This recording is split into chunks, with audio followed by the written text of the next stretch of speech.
Hello dear student of class 11, this is your physics teacher and now we are going to continue our lecture series of class 11 physics, and in this lecture we are already covered our first lecture in which we are already discussed that what is the meaning of motion and what is the meaning of rest, what you understand by the frame of reference, and lot of things are there which we discussed in the earlier classes. Now let me discuss new concept, और आज हम लोग जो है कुछ और basic बातें करेंगे।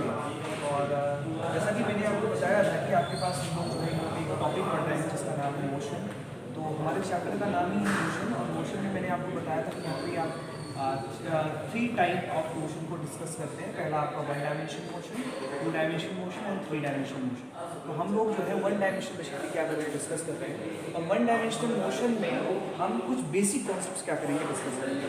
तो एक चीज़ आपको यहाँ पे ध्यान रखना है कि उससे स्टार्ट करने से पहले मैं कुछ और चीज़ें आपको बता देता हूँ कि 3 टर्म्स हैं जिसके बारे में हमें समझना है। देखो, मोशन या बॉडी की जो सिचुएशन है, किसी भी बॉडी की जो सिचुएशन है, ये 2 सिचुएशंस मैंने आपको बताई थी। पहली सिचुएशन क्या होगी, या तो बॉडी क्या होगी, रेस्ट में होगी, है ना, या बॉडी क्या होगी, मोशन में होगी। ठीक है, ये बॉडी की 2 सिचुएशन हो सकती है। फिर मैंने आपसे कहा था कि टाइम के रिस्पेक्ट में अगर किसी भी बॉडी की पोजीशन चेंज हो रही है तो वो मोशन कहलाएगा, और अगर टाइम के रिस्पेक्ट में जो है बॉडी की पोजीशन चेंज नहीं हो रही है तो वो बॉडी किसमें कहलाएगी, रेस्ट कंडीशन में कहलाएगी। ठीक है, बट यहाँ पर फिजिक्स में हम कुछ ऐसी कैटेगरीज पढ़ते हैं या कुछ ऐसी ब्रांचेस पढ़ते हैं जिसमें हम लोग फिजिक्स की बात करते हैं। ठीक है, तो ऐसे ही हम 3 टर्म्स के बारे में समझने वाले हैं जो फिजिक्स की ब्रांच है, लेकिन उन ब्रांचेस में हम लोग जो है अलग अलग चीज़ों को डिस्कस करते हैं। बट थोड़ी प्रॉब्लम ये आती है कि थोड़ा सा टेक्निकल चीज़ें जो आप समझ नहीं पाते, उसमें आप अंतर नहीं कर पाते, उसकी बात आज हम लोग करेंगे। तो आप 3 टर्म हमारे पास, स्टैटिक्स, डायनामिक्स एंड काइनेमेटिक्स। ठीक है, तो ये 3 टर्म्स के बारे में आज हम लोग समझेंगे कि स्टैटिक्स का मतलब क्या होता है, डायनामिक्स का मतलब क्या होता है, और काइनेमेटिक्स का मतलब क्या होता है। ठीक है, तो स्टैटिक्स का मतलब होता है कि कोई भी बॉडी जो रेस्ट कंडीशन में है उसकी स्टडी हम करेंगे, और कोई भी बॉडी रेस्ट कंडीशन में कब होगी, जब उस पर एक इक्विलिब्रियम फोर्स काम करेगी, इक्विलिब्रियम फोर्स, राइट। तो अगर किसी भी बॉडी को हम स्टडी करें under equilibrium force, then this branch of physics is known as the statics. क्या कहते हैं उसे हम, स्टैटिक्स। तो स्टैटिक्स में हम एक ऐसे फोर्स की बात करते हैं या एक ऐसे बॉडी की बात करते हैं जो कि रेस्ट कंडीशन में है और उस पे चारों तरफ से एक जैसा या इक्विलिब्रियम फोर्स क्या कर रहा है, काम कर रहा है, right. So in this situation the branch of physics known as the statics. Now next thing is that dynamics. Dynamics जो है ये थोड़ा सा काइनेमेटिक्स और डायनेमिक्स में थोड़ा सा अंतर है, इसको आप बेसिक से चीज़ें समझिए। डायनेमिक्स में भी हम मोशन को स्टडी करते हैं, we already discuss the motion. Kinematics में भी हम क्या करते हैं, मोशन को स्टडी करते हैं, लेकिन इसमें एक थोड़ा सा बेसिक सा डिफरेंस है कि जब हम डायनेमिक्स में मोशन को स्टडी करते हैं तो उसके कॉज की भी बात करते हैं, राइट। तो हम इसके कॉज की भी बात करते हैं कि भाई अगर कोई बॉडी मोशन में है तो मोशन में क्यों है, right. So the dynamics we mention we study the cause of the motion, कि वो बॉडी मोशन में है तो किस वजह से है, उस पर कौन सा फोर्स काम कर रहा है, कैसे फोर्स काम कर रहा है, तो ये सब हम डायनेमिक्स में पढ़ते हैं। लेकिन जब हम काइनेमेटिक्स की बात करते हैं जो कि आपके सिलेबस में है, आपके चैप्टर नंबर 3, 4 एंड 5 के 3 चैप्टर ऐसे हैं जिसको हम काइनेमेटिक्स के अंतर्गत पढ़ते हैं।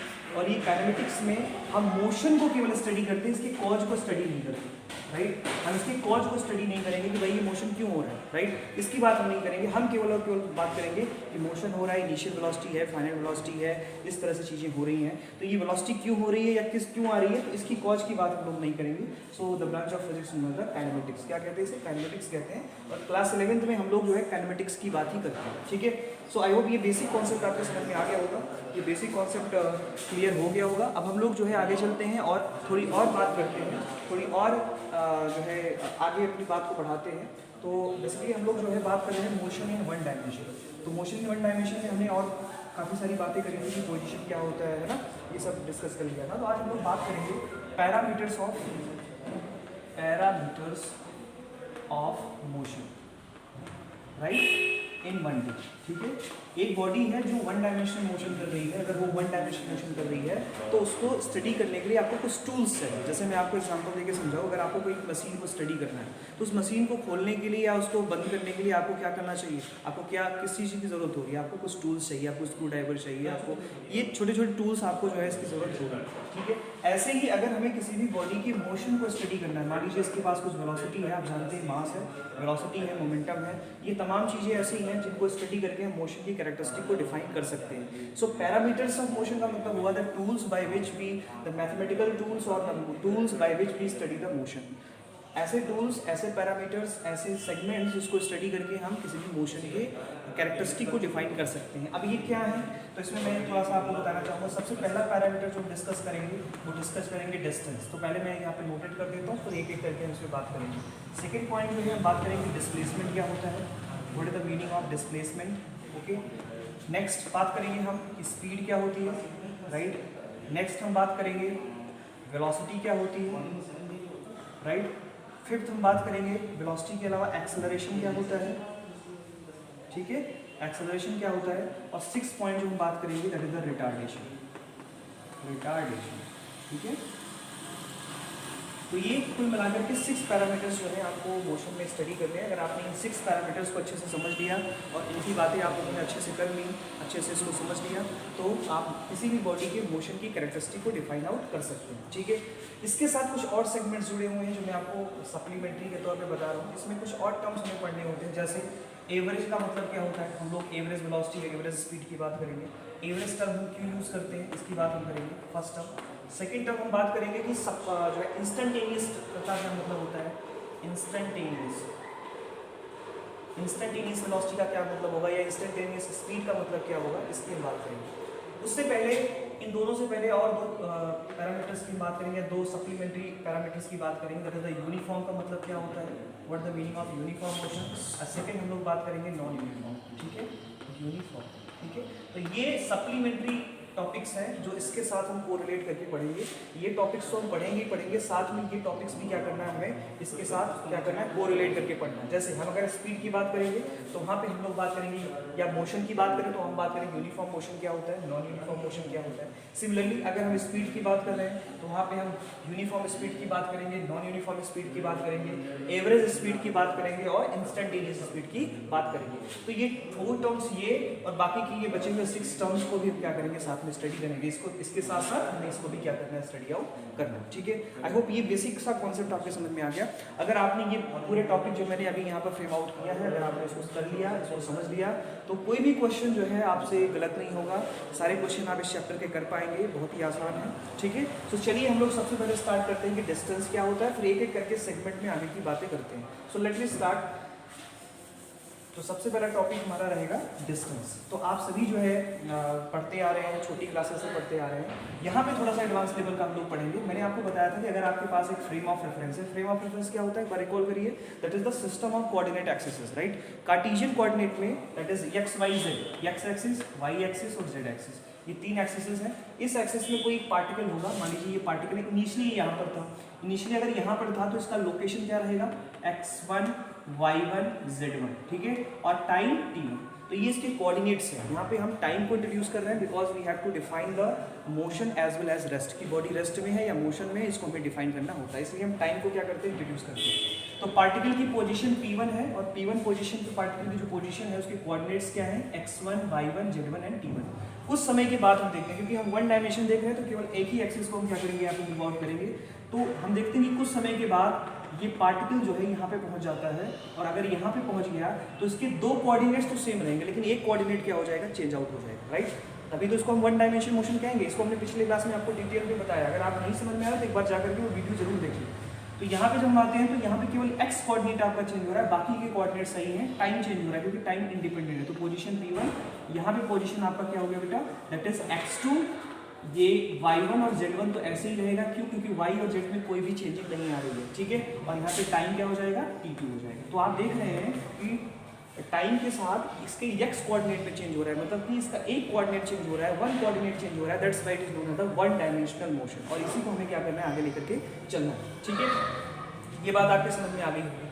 अब इसी को मैं थोड़ा सा जो है, जैसे छोटी क्लासेस में आप लोग पढ़ते थे, लाइन डायग्राम बनाते थे, लाइन डायग्राम के थ्रू चीज़ों को रिप्रेजेंट करते थे। तो मान लेते हैं कोई पार्टिकल यहाँ पे था और कुछ समय बाद ये चलते चलते चलते चलते यहाँ पे आ गया। इसमें बहुत सारे सेगमेंट्स हैं, ये बहुत सारे छोटे छोटे सेगमेंट्स इसमें बना देते हैं। इस तरह से एनसीईआरटी में भी आपका एक इस तरह से सेगमेंट बना करके दिखाया हुआ है, ठीक है। एक पार्टिकल है जो ए से चलता है और बी पे पहुंच जाता है और फिर बी से क्या होता है, वापस आता है, कहाँ पे आता है, सी पे। एक सिचुएशन दी हुई है, ठीक है। तो वो कितना जो है डिस्टेंस चलेगा या फिर क्या डिस्टेंस का क्या मतलब होगा, तो ये थोड़ा सा हम देखते हैं। इसका मास m है, तो मान लेते हैं कि किसी टाइम इंस्टेंट t1 पे ये मास यहाँ पे था और टाइम इंस्टेंट t2 पर यहाँ पे पहुँच गया, है ना। तो यहाँ से यहाँ तक चलने में जो इतने टोटल पाथ कवर करा, है ना, जैसे आप बाइक या साइकिल से आप मूव कर रहे हैं, एक पॉइंट से दूसरे पॉइंट तक गए, तो आपने कितना पाथ ट्रेवल किया, that is known as the distance. तो अगर एक लाइन में मैं कहना हूँ what is the distance, distance को हम काइनेमेटिक्स में एस से रिप्रेजेंट करते हैं। तो बेसिकली मैंने आपको बताया अभी जो स्टडी हम लोग कर रहे हैं वो काइनेमेटिक्स को स्टडी कर रहे हैं। यहाँ पे हम कॉज की बात नहीं करेंगे, बस उसके इफेक्ट की बात करेंगे, ठीक है, आई मीन मोशन की बात करेंगे। तो डिस्टेंस क्या है बेटा, अगर मैं एक लाइन में लिखना चाहूँ, this is the path travel by the body, path travel by the body, ठीक है। किसी भी बॉडी के द्वारा जो पाथ ट्रेवल किया जाता है उसे हम क्या कहते हैं, डिस्टेंस कहते हैं। और डिस्टेंस की जो यूनिट होती है वो क्या होती है बेटा, मीटर होती है। डिस्टेंस को हमेशा किस में मेजर करते हैं, मीटर में मेजर करते हैं। छोटी डिस्टेंसेस को हम सेंटीमीटर में मेजर करते हैं। तो मेजरमेंट में आपने डिस्टेंस को मेजरमेंट के तरीके देखे थे और कैसे कैसे मेजर करते हैं इसकी भी बात आप लोगों ने देखी थी। तो उसको मैं ज़्यादा डिटेल में नहीं जा रहा हूँ, बस मैं आपको यहाँ से बताते चल रहा हूँ। तो अब मैं आपसे कहूँ कि जब यहाँ से चला था 0 और यहाँ पे पहुँचा था 250 किलोमीटर, ठीक है। तो मैं आपसे कहूँ कि कितना डिस्टेंस इसने ट्रेवल किया, तो आपका आंसर होगा कि सर ए पॉइंट से गया और बी पॉइंट पे जाकर के रुक गया। तो उसने जो total distance, total path cover किया वो कितना किया, 250 किलोमीटर। तो 250 किलोमीटर क्या होगा, this is the distance, okay. अब मैं आपसे कहूँ कि ये ए से बी तक गया और फिर वापस भी आना है इसको, यहाँ पे आ गया, यहाँ से गया और इतना ही डिस्टेंस क्या हो गया, वापस आ गया। तो अगर ये यहाँ से गया और फिर यहाँ से वापस आ गया तो उसने टोटल डिस्टेंस कितनी ट्रेवल की, तो 250 किलोमीटर इधर ट्रेवल किया और वापस आने में भी 250 किलोमीटर ट्रेवल किया। तो टोटल डिस्टेंस हो जाएगी 250 प्लस 250 मीटर और ये हो जाएगा आपका 500 किलोमीटर, राइट। तो यहाँ से हमें समझ में आता है कि डिस्टेंस जो है डायरेक्शन पे डिपेंड नहीं करती। डिस्टेंस जो है basically it is the path travel by the body.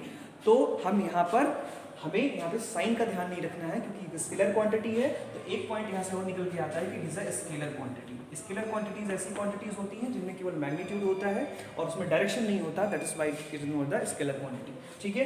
तो यहाँ से अगर स्केलर है तो टोटल डिस्टेंस कितना कवर किया, 500 किलोमीटर। तो आई होप ये कॉन्सेप्ट समझ में आ गया होगा कि डिस्टेंस का क्या कॉन्सेप्ट है। अब हम आगे चलते हैं, अगले पैरामीटर्स की बात करते हैं। अगले पैरामीटर में हम लोग जो है बात करेंगे, अगले पैरामीटर में हम लोग बात करेंगे डिस्प्लेसमेंट की, ठीक है। तो आज हम लोग केवल डिस्टेंस और डिस्प्लेसमेंट की बात करेंगे। आगे वाली क्लासेस में हम लोग अलग अलग पैरामीटर्स की बात करेंगे। तो हम लोग अब बात करते हैं डिस्प्लेसमेंट क्या होता है। तो डिस्प्लेसमेंट जो है थोड़ा सा इसमें थोड़ा सा डिफर हो जाता है। डिस्प्लेसमेंट, ठीक है बेटा।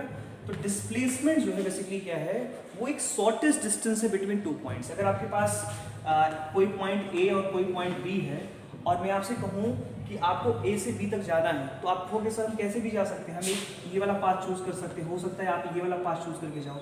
लेकिन अगर मुझे ए और बी के बीच का एक शॉर्टेस्ट पाथ बनाना है तो उसके लिए मुझे इन दोनों को स्ट्रेट लाइन से जोड़ना पड़ेगा, ठीक है। सो याद रखना है कि शॉर्टेस्ट पाथ जो होता है वो स्ट्रेट लाइन होती है। 2 पॉइंट के बीच की शॉर्टेस्ट डिस्टेंस जो होगी वो क्या होगी, हमेशा स्ट्रेट लाइन होगी। हमेशा क्या होगी, स्ट्रेट लाइन होगी। तो अगर ये स्ट्रेट लाइन होगी तो आप कैसे निकालोगे, इसका निकालने का तरीका क्या है, तो आप इसके इनिशियल पोजीशन में से फाइनल पोजीशन में से इनिशियल पोजीशन को माइनस कर दो। तो फाइनल पोजीशन में से इनिशियल पोजीशन को जब आप माइनस करोगे तो जो क्वांटिटी आपको मिलेगी that is known as the displacement. क्या कहते हैं उसे, हम डिस्प्लेसमेंट कहते हैं। और एक इंपॉर्टेंट बात कि जो डायरेक्शन होती है, स्ट्रेट लाइन जो होती है उसमें एक डायरेक्शन होती है, उसमें क्या होती है, डायरेक्शन होती है। इसका मतलब कि डिस्प्लेसमेंट कैसी क्वांटिटी होगी, वेक्टर क्वांटिटी होगी। तो अगर एक लाइन में मुझे इसका डेफिनेशन लिखना हो तो मैं लिख सकता हूँ that is the shortest distance between 2 points। 2 points के बीच का या 2 लोकेशन के बीच का डिस्टेंस जो है, शॉर्टेस्ट डिस्टेंस जो होगा वो क्या कहलाएगा, डिस्प्लेसमेंट कहलाएगा। तो आप कह सकते हैं कि डिस्टेंस जो है, डिस्प्लेसमेंट जो है एक तरह का डिस्टेंस है जिसमें एक डायरेक्शन होती है। तो आप कह सकते हैं, अगर इसको और करके मैं लिखना चाहूँ तो मैं लिख सकता हूँ distance, shortest distance with direction with direction, ठीक है, शॉर्टेस्ट डिस्टेंस विद डायरेक्शन, मतलब छोटा डिस्टेंस विद डायरेक्शन, अगर उसमें डायरेक्शन लगा हुआ है तो यहाँ से कैरेक्टरिस्टिक निकल के आती है। पहली कैरेक्टरिस्टिक क्या, कैसी क्वांटिटी होगी, वेक्टर क्वांटिटी होगी। दूसरी कैरेक्टरिस्टिक क्या निकल के आती है, दूसरी कैरेक्टरिस्टिक ये निकल के आती है कि इसकी यूनिट क्या होगी, मीटर होगी, ठीक है। एक बात और समझ में आता है कि थर्ड पॉइंट की जो डिस्प्लेसमेंट होगा, इसकी जो वैल्यू होगी वो यूनिक होगी, यूनी वैल्यू होगी, राइट, मतलब इसकी वैल्यू तो हमेशा फिक्स होगी, किसी भी कंडीशन में चेंज नहीं होगी। जबकि डिस्टेंस की वैल्यू मेनी वैल्यू हो सकती है, आप इधर से जाओ, आप इधर से जाओ, आप इधर से जाओ, आप इधर से जाओ, अलग अलग केसेस में आप जाओ तो आप देखोगे कि डिस्टेंस भी क्या होगा, अलग अलग हो सकता है। अलग अलग पास से जाओगे तो अलग अलग डिस्टेंस हो सकता है, लेकिन डिस्प्लेसमेंट की वैल्यू क्या होगी, फिक्स होगी, ठीक है। सो अगर आप इन दोनों में अंतर करना चाहें तो एक अंतर ये भी हो सकता है कि डिस्टेंस जो होता है वो मेनी वैल्यू होता है, मेनी वैल्यू फंक्शन होता है। कैसा होता है, मेनी वैल्यू। और जबकि जो डिस्प्लेसमेंट होता है it is a uni value. कैसा होता है बेटा, यूनी वैल्यू फंक्शन होता है, ठीक है, मतलब इसकी केवल एकमात्र वैल्यू हो सकती है, जबकि डिस्टेंस की वैल्यू इन द सिचुएशन और depend on the situation it will be different, अलग अलग हो सकती है। तो आई होप ये कॉन्सेप्ट आपके समझ में आ गया होगा, ये चीज़ें आपको क्लियर हो गई होंगी, ठीक है। अब आपका जो टास्क है आज, आपको जो है इनके बीच में डिफरेंस क्रिएट करना है। अगर आपके समझ में आ गया है तो आप कम से कम जो है 5 to 6 डिफरेंसेस डिस्प्लेसमेंट और डिस्टेंस के बीच में लिखें, क्योंकि आप ऑलरेडी 9th क्लास में से पढ़ चुके हैं, तो मैं आशा ही नहीं विश्वास है कि आप लोग जो है बहुत अच्छे से इसको कर पाएंगे। सो आइए अब एक छोटा सा न्यूमेरिकल देख लेते हैं, एक छोटा सा कॉन्सेप्ट समझ लेते हैं कि किस तरह से डिस्टेंस और डिस्प्लेसमेंट के बीच में हम लोग समझते हैं, क्या कॉन्सेप्ट है इसका। अभी पहले ही हम लोगों ने एक एग्जाम्पल एज्यूम किया था, वो एग्जाम्पल क्या था बेटा, वो एग्जाम्पल ये था कि 2 पॉइंट है ए बी, और ये एनसीईआरटी का क्वेश्चन है, आप देखेंगे तो वहाँ पे सॉल्व एग्जाम्पल में क्वेश्चन दिया हुआ है।